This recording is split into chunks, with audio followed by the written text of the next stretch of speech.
오늘 할렐루야 찬양대 너무 감사합니다. 어떻게 저 오늘 설교의 그 핵심 주제와 이 찬양의 내용이 이렇게 딱 일치가 됐어요. 그래서 하나님께서 오늘 큰 은혜를 주시는구나. 감사합니다. 우리가 가는 그 길이 실은 잘 이해가 안 돼도 순종하며 갈 때 능력이 되고 믿음의 길이 된다라고 하는 이 귀한 가사. 실은 오늘 설교 그 주제거든요. 그래서 설교를 그냥 찬양으로 대신할까 그러다가 이걸 조금 더 풀어서 제가 설명을 해드려야 되겠다. 하여튼 감사를 드립니다. 우리 찬양대. 우리는 가끔 이런 질문을 합니다. 왜 하나님을 믿는 자들에게 고난과 아픔이 일어나는 것일까? 저도 실은 이런 질문을 해본 때가 있습니다. 아마 여러분들도 한 번쯤은 해보셨을 겁니다. 왜 하나님을 믿는 자들은 하나님 보호해 주신다고 그러셨는데, 그래서 다치거나 상한 일이 없어야 될 터인데 왜 우리 가운데 고난이 일어나고 아픔이 일어나는 것일까? 이런 질문이 일어날 때마다 여러분들은 어떻게 대답을 하실 수 있습니까? 이 대답을 오늘 이제 말씀을 통하여 한번 준비해 보았으면 좋겠습니다. 이것을 하기 위해서는 한 가지 우리가 알아야 됩니다. 하나님이 과연 누구이신가입니다. 하나님은 과연 누구이시기에 믿는 자들에게 이 고난을 허락하시는 것일까? 이것을 알기 위해서는 오늘 본문에 보니까 세 가지를 우리가 정리하며 알아야 된다라고 사도 바울은 가르쳐주고 계십니다. 이것을 통하여서 우리가 했던 이 질문을 스스로 한번 답해 보시는 은혜가 있기를 간절히 축원합니다. 첫 번째로 하나님은 누구이신가? 하나님은 모든 것을 합력하여 선을 이루게 하시는 분이십니다. 한번 따라하겠습니다. 하나님은 모든 것을 합력하여 선을 이루신다. 예. 오늘 본문이 보니까 28절에 우리가 알거니와 라고 하는 말로 시작을 합니다. 사도 바울은 우리 믿는 성도들이 한 가지는 알고 있다라는 거예요. 그 오묘하신 하나님의 역사 속에 우리 다 깨닫지 못해도 한 가지는 안다. 그게 바로 뭐냐면 결국은 합력하여 선을 이루게 하신다.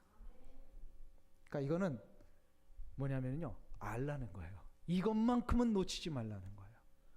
신앙생활에서 다른 건 좀 우리가 놓치고 이해를 못해도 이것만큼은 알고 가라는 거예요. 그게 뭐냐면 하나님은 결국 하나님의 선하신 목적을 이루어내시고야 만다.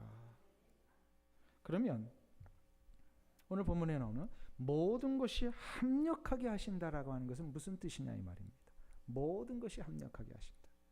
여기서 모든 것이라고 하는 것은 성도들의 삶 속에 일어나고 있는 기쁜 일, 즐거운 일뿐만 아니라 슬프고 힘든 일, 고통스러운 일, 고난과 같은 일도 다 포함한 단어입니다.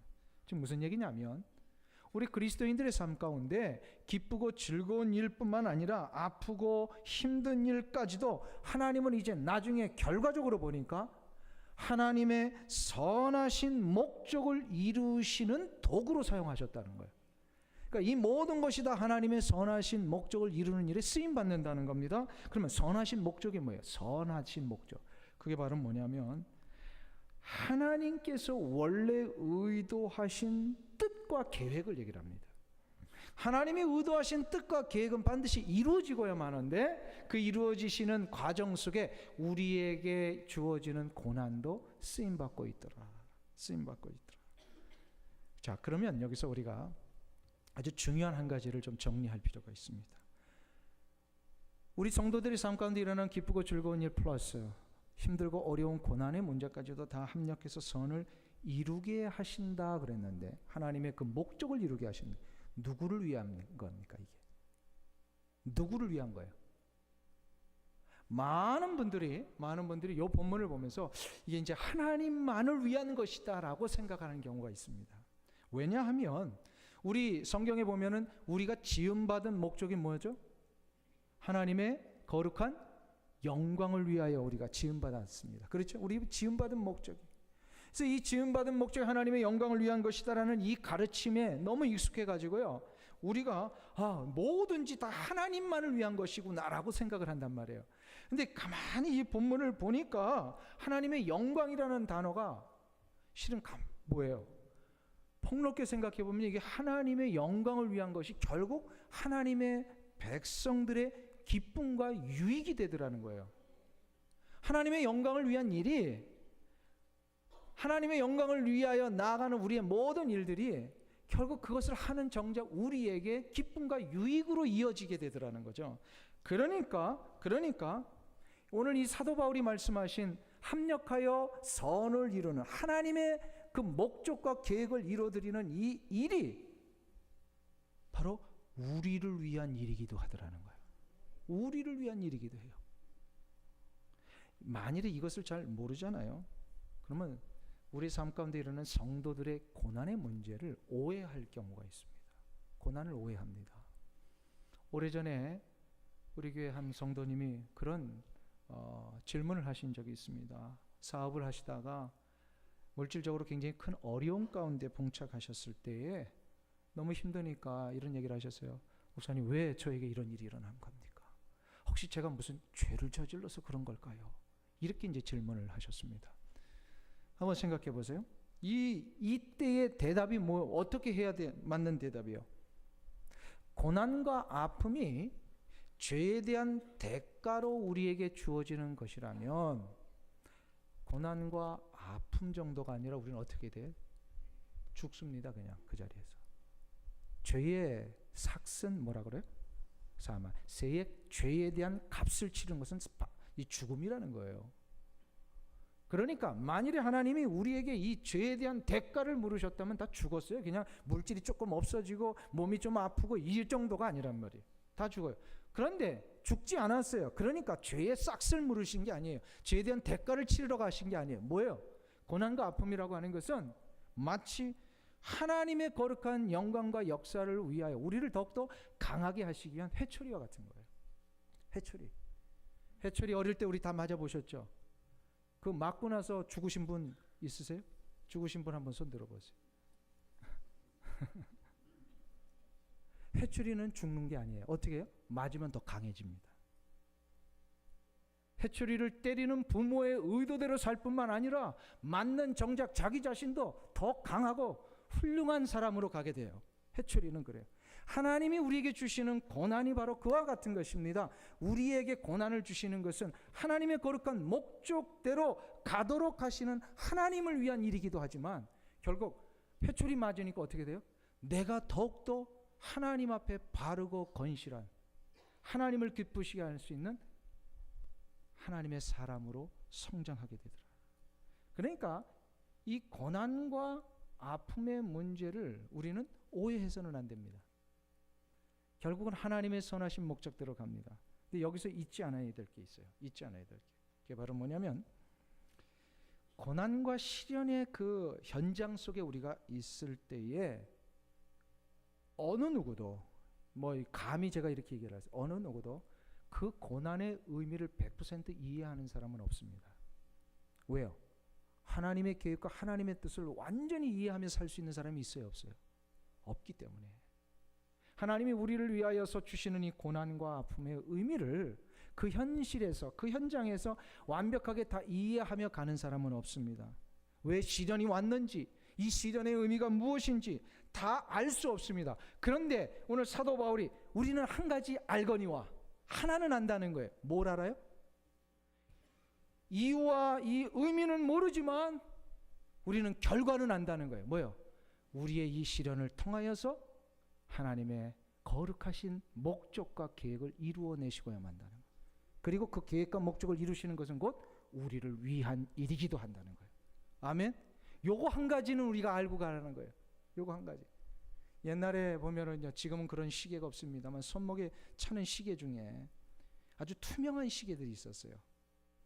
그래서 이 바늘도 보이고 그 안에 있는 시계의 부속과 기계들이 보이는 경우에 무슨 시계인지 혹시 좀 이해가 되십니까?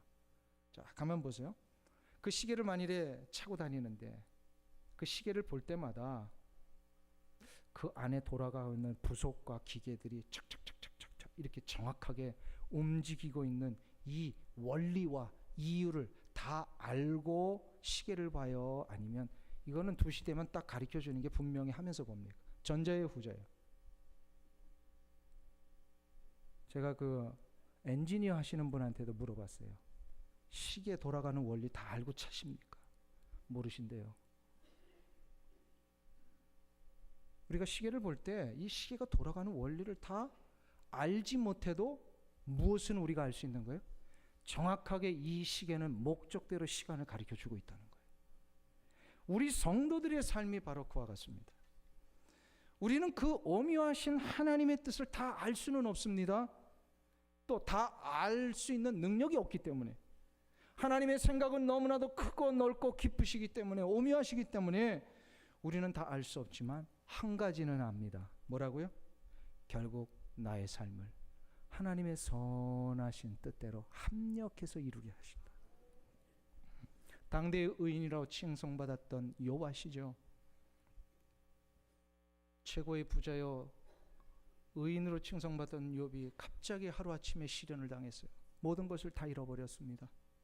하루아침에 자식을 잃었어요. 10명을.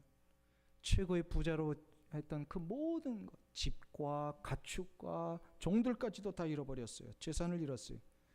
이것이 일어나고 나서 했던 욥의 고백이 뭡니까? 욥기서 1장 21절에 보면 내가 모태에서 적신으로 나왔었는지 적신이 그리로 돌아갈지라. 무슨 일? 알몸으로 나왔다는 거예요. 우리가 어머니 뱃속에서 알몸으로 태어나니까 알몸으로 돌아가는 거, 이것을 그가 고백을 하면서 주신 자도 여호와시요 취하신 자도 여호와시니 여호와의 이름이 찬송을 받을지니라. 이게 무슨 얘기예요? 이게 왜 이 고난이 왔는지, 이 아픔이 일어났는지 그가 알았어요, 몰랐어요? 몰랐다라는 겁니다.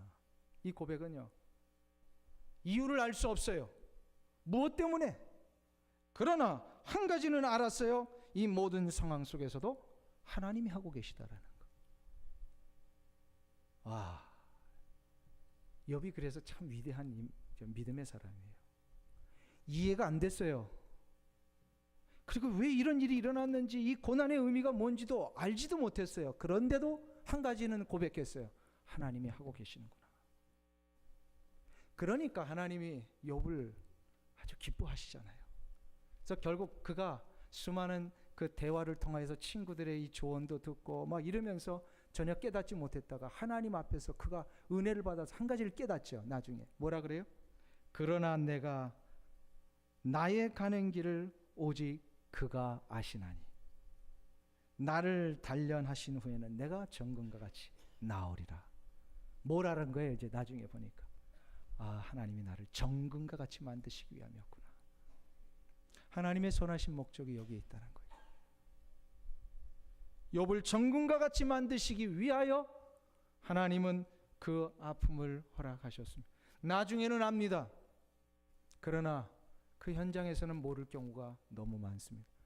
그 모를 때 우리가 어떻게 하라는 거예요? 오해하지 말고 잘못 가지 말라는 거예요. 어떻게 하라는 거예요? 끝까지 하나님은 이 과정을 통하여 하나님의 선을 이루고야 마시는구나. 이거 잊지 않고 갈 때만이 우리가 고난의 문제를 해결할 수 있어요. 그리고 능력이 될 수 있어요. 그럼 두 번째로 하나님은 이제 정리하고 넘어갈까요? 첫 번째로 하나님은 어떠한 분이시라고요? 모든 것이 합력하여 선을 이루게 하시는 분이시다. 그러면 두 번째로 하나님은 어떠한 분이신가? 오늘 본문에 보니까 하나님을 사랑하는 자에게 선을 이루시는 분이시다. 하나님을 사랑하는 자, 28절에 보세요. 우리가 알거니와 하나님을 사랑하는 자, 이렇게 돼 있어요. 여기서 하나님을 사랑한다라는 것은 무엇을 뜻하는 것일까요? 여기서 사랑한다는 단어를 사도 바울은 헬라어로 아가파오라고 하는 단어를 썼어요. 아가파오의 원형이 아가페입니다. 아가페. 이 아가페라는 단어는 오직 한 가지 경우에만 쓰는 단어잖아요. 이 사랑이라는 단어가 바로 하나님이 인간에 대한 사랑을 얘기를 하실 때 썼던 단어예요. 헬라어에는요, 사랑이라는 여러 많은 단어들이 있습니다. 필리아의 사랑, 에로스의 사랑, 그 다음에 스톨게의 사랑, 뭐 이런 사랑들이 있어요. 스톨게의 사랑이라는 것은 뭐냐면 부모가 자식에게 하는 그런 사랑, 그런 거 있잖아요. 다음 없고 조건 없이 하는 사랑. 또 이 필리아의 사랑은 친구와 친구 간의 이런 우정과 돈독한 목숨을 내어주기까지 하는 그런 사랑. 그리고 에로스적인 사랑에서 남자와 여자가 만나서 평생을 한 몸을 이루며 정말로 굳건히 그 약속을 지켜가는, 그래서 하나 되는 사랑. 이게 이제 에로스적인 사랑입니다. 자, 그런데 아가페는 우리 인간들의 사랑에서는 쓰지 않습니다. 오직 하나님이 우리 인간을 향하여 하시는 그 사랑의 행위를 표현할 때만 쓰는 게 아가페예요. 근데 오늘 28절에 바울이 우리가 알거니와 하나님을 사랑하는 자, 그러니까 우리가 하나님을 사랑하는 거죠. 요때는요 아가페라고 하는 단어를 쓰고 있어요. 좀 이상하지 않습니까? 인간은 아가페적인 사랑을 할 수 없는데 오직 우리가 할 수 있다면 에로스적인 사랑, 필리아적인 사랑, 스톨게적인 사랑, 이 정도 수준밖에 안 되는데 어떻게 우리가 하나님을 아가페적인 사랑을 할 수 있다라고 말하는 겁니까? 아가페적인 사랑이라는 것은 조건이 없이 모든 것을 다 내어주는 이 초월적인 사랑을 얘기하거든요. 그런데 사도 바울은 우리가 이거 가능하다라고 얘기를 하는 거예요. 어떻게 이 사랑이 가능합니까? 우리가 한 가지 방법이 있어요. 그게 뭐냐면 이 하나님의 아가페적인 사랑을 먼저 경험할 때 가능하다는 거예요.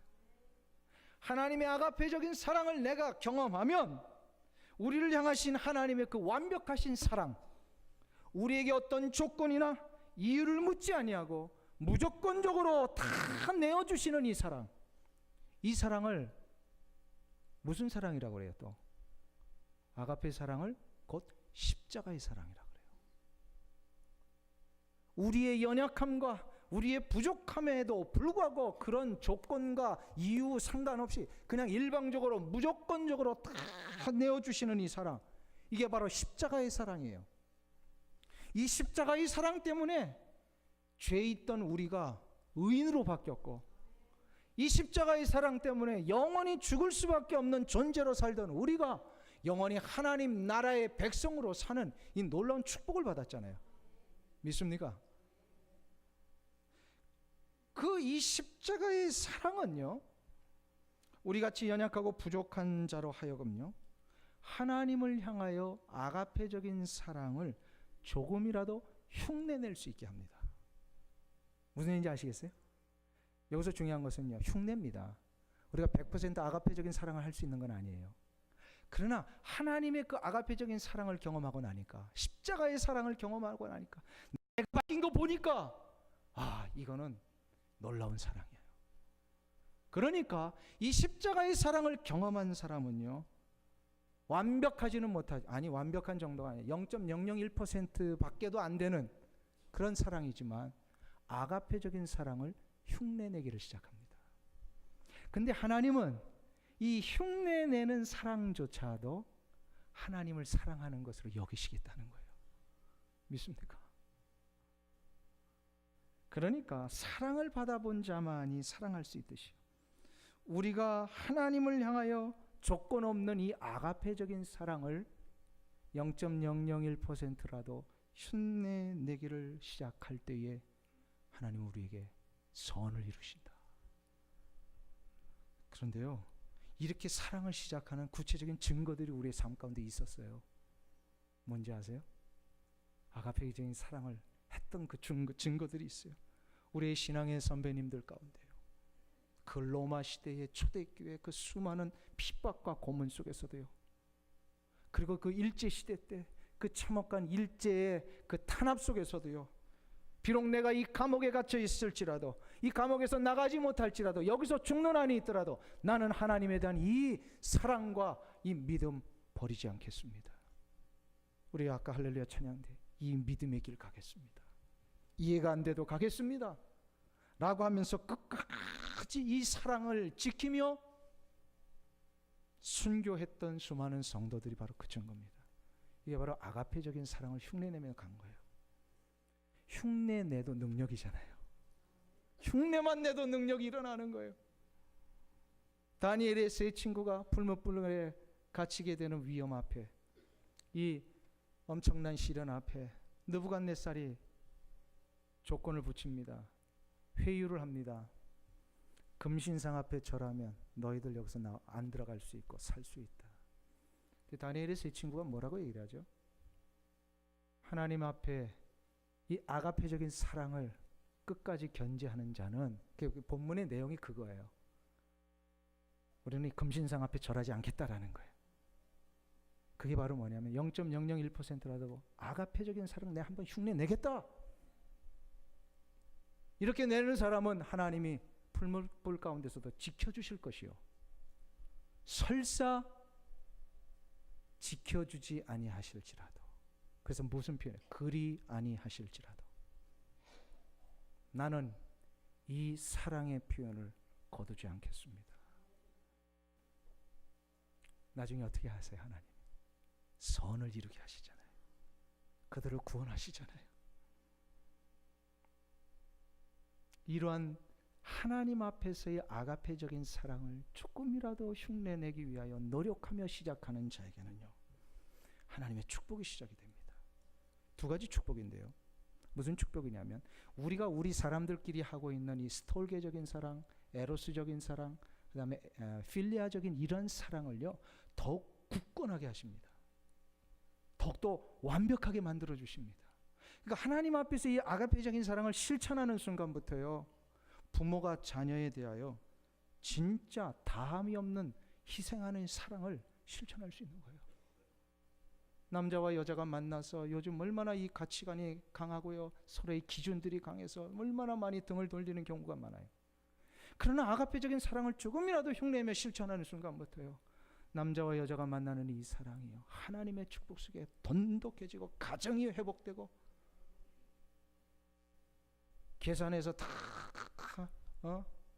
이 계산 안 맞으면 등 돌리는 이 친구 사이에 말이에요, 조금 손해보더라도 내가 끝까지 품어주겠다. 이러한 필리아적인 사랑이 돈독해지고요, 완벽해집니다. 이게 얼마나 놀라운 축복이에요. 그래서 하나님을 사랑하는 자만이 이웃을 사랑할 수 있습니다. 하나님을 사랑하는 자만이 이웃을 사랑할 수가 있어요.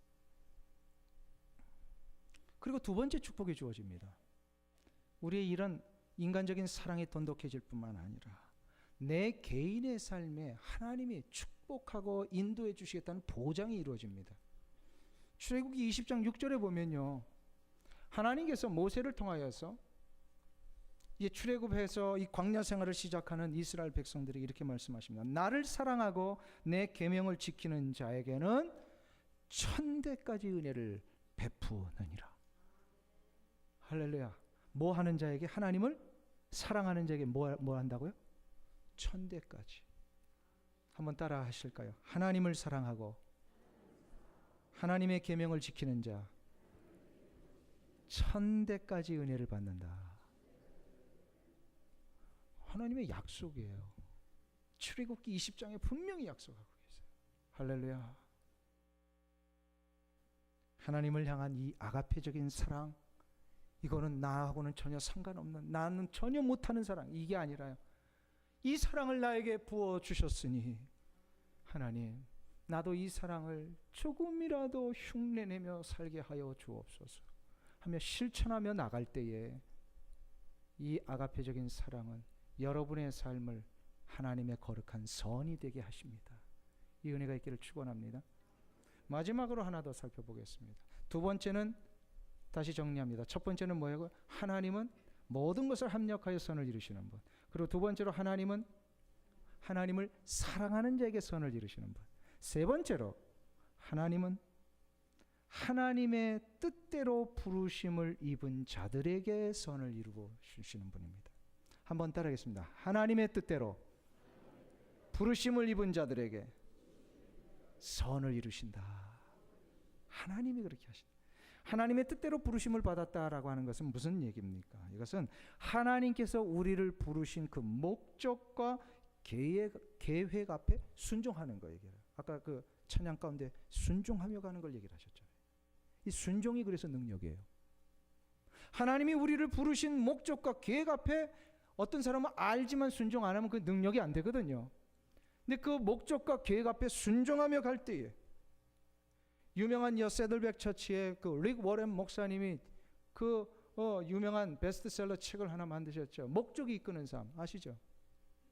이 목적이 이끄는 삶의 제목이 무슨 뜻이에요? 하나님이 우리를 부르신 인생의 목적들이 다 있는데 그 목적 앞에 순종하며 갈 때 우리의 삶은 놀라운 생명의 열매들을 이뤄간다고 그래서 그 이야기가 얼마나 이 귀한 복음인지요. 지금 미국과 이 한국과 전 세계 이 책 때문에 많은 사람들이 회복되고 그런 일이 일어나잖아요. 왜요? 목적이 이끄는 삶이 뭐냐면 하나님의 목적 앞에 순종하는 삶입니다. 우리는요 각각 하나님의 그 특별한 목적과 계획 앞에 부름받은 자들입니다. 믿습니까? 유명한 CCC 대학생 선교회가 이제 만들어지고요. 이 대학생 선교회가 캠퍼스 전도할 때마다 사용하는 유명한 소책자 전도지가 있어요. 다 아시죠? 사형리라는 소책자. 이 사형리 소책자의 첫 장에 보면은요, 이 네 가지 이제 영적 원리를 가르쳐 준다 그래서 사형리잖아요. 근데 첫 번째 원리가 뭐냐면 하나님은 당신을 사랑하십니다. 하나님은 당신을 향하여 놀라운 계획을 갖고 계십니다. 이거를 선포하는 거예요. 이거 선포했는데요, 한국에서 수많은 대학생들이요 이 선포 앞에 다 하나님 만나는 역사가 일어났어요. 왜 그랬을까요? 이게 복음이에요. 놀라운 소식이에요. 특별히 한국적인 상황에서는요. 우리 한국에서 60년대 70년대 어린 시절 뭐 혹은 50년대 어린 시절 지냈던 분들 어떻게 지냈어요? 부모한테 맨날 구박받고 지냈잖아요. 그래서 이름도 어떤 애는 못난이, 개똥이, 마당쇠. 도대체 애들 이름을 왜 그렇게 졌냔 말이에요. 이 이야기는 하면 안 되는데 너무 개인적인 얘기라. 어린 시절에 자랐던 우리 친구 가운데 그 막내 여동생이 있는데요. 그 막내 여동생 이름이 딸고만이에요. 딸이 그 집안에 5이 태어나니까 막내가 태어나니까요. 그 어머니가 딸 좀 고만 낳게 해달라고 그러면서 딸고만이라 졌어요. 근데 나중에 이름은 뭐 바꾸긴 했습니다. 그만큼 이 어린 시절을 이렇게 축복하고 격려해주고 그래서 이 하나님의 원하시는 뜻대로 이 아이들이 자랄 수 있다. 이게 아니라 구박하고 못났다고 그러고 미국 왔더니요 애들이 축구하는데 자기 아들이요 그 미국 사람들 축구하다가 골을 넣으려고 한다 헛발질 해가지고 탁 넘어졌어요. 근데 미국 부모들은 잘했다고 박수를 막 치는 거예요. 와 내가 놀랐어요. 우리 한국 부모들 같으면 어때요? 집에 끌고 가가지고 그것도 못 넣냐고 그럴 텐데 야, 이 다르구나. 하나님의 말씀의 원리로 살아가는 이 저변이 있는 나라는 역시 다르구나. 달라요. 한국의 수많은 대학생들이요 70년대 80년대 캠퍼스에 딱 들어갔는데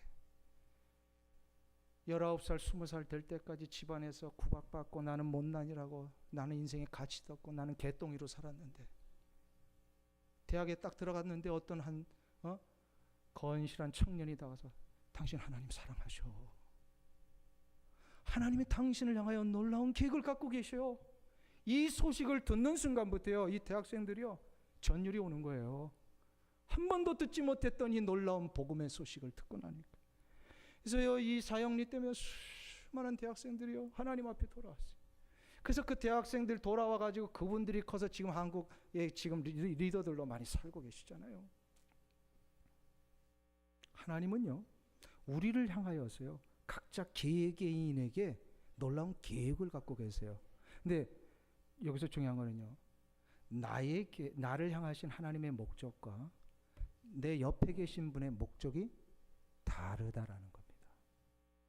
그러니까 우리는 왜 자꾸 내가 이렇게 옳다고 가는데 저 사람은 왜 이 일을 안 할까 이렇게 하면 안 된다는 거예요. 다 하나님이 각자 부르신 목적과 계획이 다르세요. 그걸 인정해 줘야 돼요. 그리고 우리는 어떻게 이 목적 앞에 순종하며 가야 됩니다. 순종하며 갈 때에 어떻게 된다고요? 하나님은 나의 삶에 선을 이루십니다. 목적 앞에 순종해야 돼요. 이런 목적이 있지만 그 순종하지 않으면 아무 소용이 없어요. 그러니까 분별력을 가지고 많은 분들이 나에게 목적이 있다라고 이야기를 듣지만 나는 하나님이 나에게 허락하신 목적이 뭔지 잘 모르겠어요 하는 분들이 있어요. 왜 그런지 아세요? 민감하게 영적으로 깨어서 그 목적이 무엇인지를 생각해 보지 못했기 때문에 그래요. 분명히 주셨는데 그냥 우리가 생각하지 못하고 흘려버리는 경우가 대부분입니다. 그러니까 어떻게 돼요? 영적으로 민감해져야 돼요. 민감해져서 하나님이 나에게 이런 것을 이루시는구나. 그렇게 되면 이 목적이 분명해지잖아요. 그러면 이 상황 앞에 내가 생각했던 거하고는 전혀 다른 상황이 펼쳐질지라도 확신이 드는 거예요. 이 상황을 또 하나님 분명히 하나님 원하시는 걸 이루어 가시는구나. 1974년도에 한국의 대부흥운동을 일으켰던 여러분들 아시죠? 그 유명한 엑스플로 74. 이 민족 복음화 대성회를 준비하셨던 분이 김중건 목사님이십니다. CCC를 창설하신. 근데 부흥의 현장을 만들어 가면은 반드시 무슨 방해가 있어요? 사탄의 방해가 있잖아요. 이거를 이루어 가는데 민족 복음화 대성회 너무 방해거리들이 많이 일어나는 거예요. 너무 힘들었어요. 김중건 목사님이 CCC 간사들을 다 기도원으로 함께 올라가자. 그래서 기도하는 가운데 하루는 앉혀놓고 우리가 이 복음화 대성회를 하는데 일어나게 될 장애물들이 뭐냐? 우리 같이 한번 얘기해보자. 근데 맨 처음에 얘기를 못하다가 한 사람이 뭐 이렇게 얘기하고 그러니까는 이 CCC 간사들이 막 얘기를 합니다. 그 300명도 우리가 먹이는 게 힘든데 그 30만 명 어떻게 다 식사를 해결합니까? 복음화 대성회 그 옛날에 5.16 광장이라 그랬죠. 여의도 광장에서 다 모였잖아요. 이거 먹는 거 해결 안 되니까 이거 큰일 났습니다.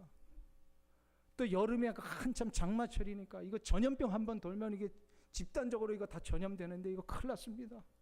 이 많은 사람들이 교통편을 어떻게 해결하며 이거 얘기를 하다 보니까 75가지가 나온 거예요. 75가지. 김중건 목사님 마음이 얼마나 힘드시겠어요. 가뜩이나 좀 이렇게 잘 된다라고 얘기를 해줘도 힘들 판에 그 믿었던 간사들이 자꾸 그 얘기를 하니까요. 그래서 그 자리에서요 40일 금식을 선포를 하셨어요. 기도하자. 기도하면 하나님이 역사하십니다. 민족 복음화 대성회를 앞에 놓고 CCC 간사들과 함께 40일 금식을 하며 나가는데 75가지의 그 문제가 복음화 대성회 하는 그 전날까지 하나씩 해결되기를 시작을 합니다.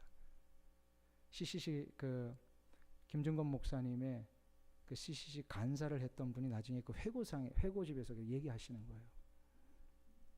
다 하나씩 하니까 너무나 놀랍잖아요. 해결을 하는데 마지막 한 가지가 해결이 안 되고 있었어요. 74가지가 해결되는데 한 가지가 해결 안 돼서 그게 뭐냐면 날씨예요. 이 복음화 대성회가 8월 15일을 전후로 해서 4일인가 5일 동안 이루어진 건데요. 이 장마철이라 해결이 안 되고 있었어요. 하나님이 이 문제는 해결 안 해주시는가? 근데 둘째 날이 아주 그 8.15 그 기념 그 집회를 하는 날이었어요. 둘째 날 아침부터 억수같이 장마비가 계속해서 쏟아지는데 있던 사람들도 막 흩어져 버리고요. 간사들은 이거 큰일 났다고 막 걱정하고 아우성되고요. 그리고 모여들었던 기자는 오늘 저녁 이거 집회 못하니까 취소하고 다음에 합시다 하면서 기자들도 다 떠나가 버렸대요. 이런 상황이 되자 김중건 목사님이 어떻게 해야 될까? 계속 묵묵히 기도만 하다가 1시간 전에 발표를 합니다. 집회는 취소하지 않고 그대로 진행합니다. 8시부터 시작하는 이 집회가요. 비가 멈추지 않고 계속 아무도 안 올 줄 알았대요. 근데 놀라운 기적이 일어나는데요. 사람들이 우산을 받들고 삼삼오오 모여서 막 이 집회 장소, 이 여의도 광장으로 모여들기를 시작하는데 수십만 명이 모인 거예요. 그날 저녁에 찬양대가 10,000명이 구성돼서 찬양을 드렸대요. 찬양대가 10,000명. 10,000명이 이제 이 오프닝 찬양하면서 하나님 앞에 쫙 찬양하니까요. 하나님이 그 안에 성령으로 역사를 하시는데요. 놀라운 기적이 일어났어요. 우산을 받고 모여들었던 성도들이 우산을 다 접더래요. 다 땅에 내려놓더래요. 그리고 나서 그들이 그 자리에 그 질퍽한 이 비가 고여있는 바닥에 다 앉아서 박수치며 찬양하며 하나님의 말씀을 경청하기를 시작하는데 이 광경을요. 누가 제일 놀랐을까요? CCC 간사들이 제일 놀랐어요. 그 불가능한 상황이었어요. 그때 이분들이 그 고백을 합니다. 자기들의 등에서 전율이 쫙 오더래요. 이 놀라운 역사. 하나님이 날씨만큼은 응답 안 해주시는구나. 이 문제만큼은 하나님이 개입 안 하시는구나. 그렇게 생각했는데 나중에 알고 보니까요, 더 놀라운 것을 보여주시기 위한 하나님의 응답이었습니다. 사랑하는 성도님 여러분, 이 기적이 1974년도에만 일어나는 기적일까요? 아닙니다. 하나님을 사랑하며 그 뜻대로 부르심 앞에 순종하며 나가는 성도들이 무릎 꿇고 기도하는 한 하나님은 이 기적을 우리의 삶 가운데 계속해서 이루게 해주실 줄 믿습니다. 하나님은 합력하여 선을 이루게 하시는 분이십니다. 그래서 믿음으로 이 길을 순종하며 가는 게 중요해요. 오늘 할렐루야 찬양인데 그게 바로 메시지였어요. 사랑하는 성도님 여러분, 하나님을 믿으십니까? 하나님을 믿으십니까? 그렇다면 하나님이 결국은 합력하여 선을 이루게 하심을 믿으시기를 축원합니다. 이것을 가지고 가는 자 능력을 체험할 줄 믿습니다. 기도하겠습니다.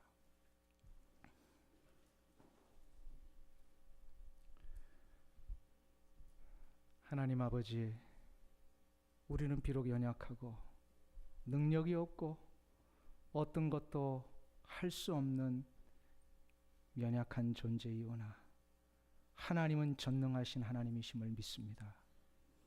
하나님을 사랑하는 자에게, 그래서 하나님이 부르신 그 목적과 계획 앞에 이해는 안 되고 그 의미가 무엇인지조차도 잘 깨닫지 못할지라도 하나님은 결국 나를 선하게 이루시는 하나님이심을 믿고 순종하며 가는 자마다 내 삶에 합력하여 선을 이루게 하실 줄 믿습니다.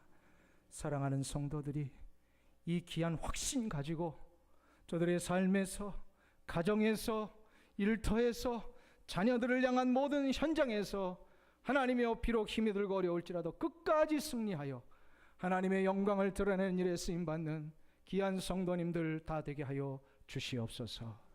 예수님의 존귀하신 이름으로 기도하옵나이다. 아멘.